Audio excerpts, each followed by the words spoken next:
chapter 7. These are the regulations for the guilt offering, which is most holy. The guilt offering is to be slaughtered in the place where the burnt offering is slaughtered, and its blood is to be splashed against the sides of the altar. All its fat shall be offered, the fat tail and the fat that covers the internal organs, both kidneys with the fat on them near the loins, and the long lobe of the liver, which is to be removed with the kidneys. The priest shall burn them on the altar as a food offering presented to the Lord. It is a guilt offering. Any male in a priest's family may eat it, but it must be eaten in the sanctuary area. It is most holy. The same law applies to both the sin offering and the guilt offering. They belong to the priest who makes atonement with them. The priest who offers a burnt offering for anyone may keep its hide for himself. Every grain offering baked in an oven or cooked in a pan or on a griddle belongs to the priest who offers it. And every grain offering, whether mixed with olive oil or dry, belongs equally to all the sons of Aaron. These are the regulations for the fellowship offering anyone may present to the Lord. If they offer it as an expression of thankfulness, then along with this thank offering they are to offer thick loaves made without yeast and with olive oil mixed in, thin loaves made without yeast and brushed with oil, and thick loaves of the finest flour, well kneaded and with oil mixed in.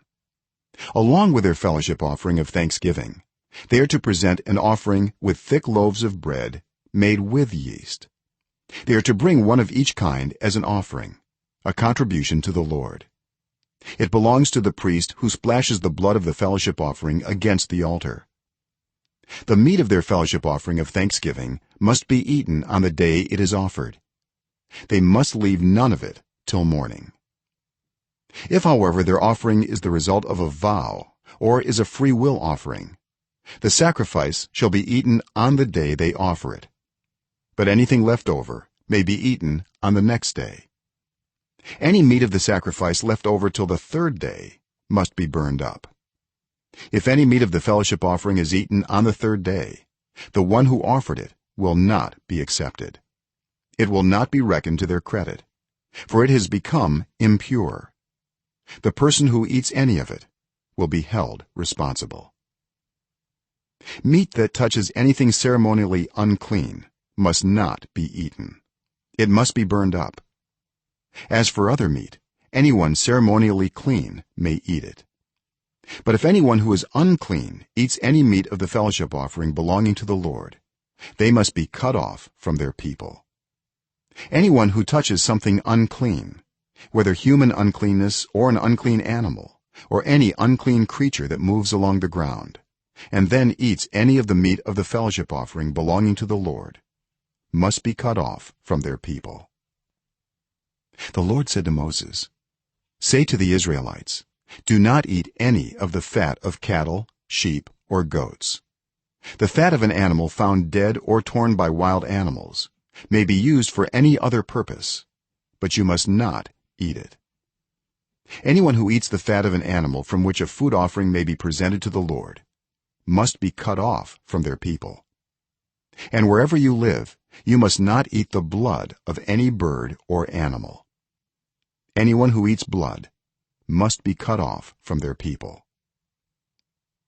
The Lord said to Moses, "Say to the Israelites, anyone who brings a fellowship offering to the Lord is to bring part of it as their sacrifice to the Lord. With their own hands they are to present the food offering to the Lord. They are to bring the fat together with the breast and wave the breast before the Lord as a wave offering. The priest shall burn the fat on the altar, but the breast belongs to Aaron and his sons. You are to give the right thigh of your fellowship offerings to the priest as a contribution. The son of Aaron who offers the blood and the fat of the fellowship offering shall have the right thigh as his share. From the fellowship offerings of the Israelites I have taken the breast that is waved and the thigh that is presented and have given them to Aaron the priest and his sons as their perpetual share from the Israelites. This is the portion of the food offerings presented to the Lord that were allotted to Aaron and his sons on the day they were presented to serve the Lord as priests.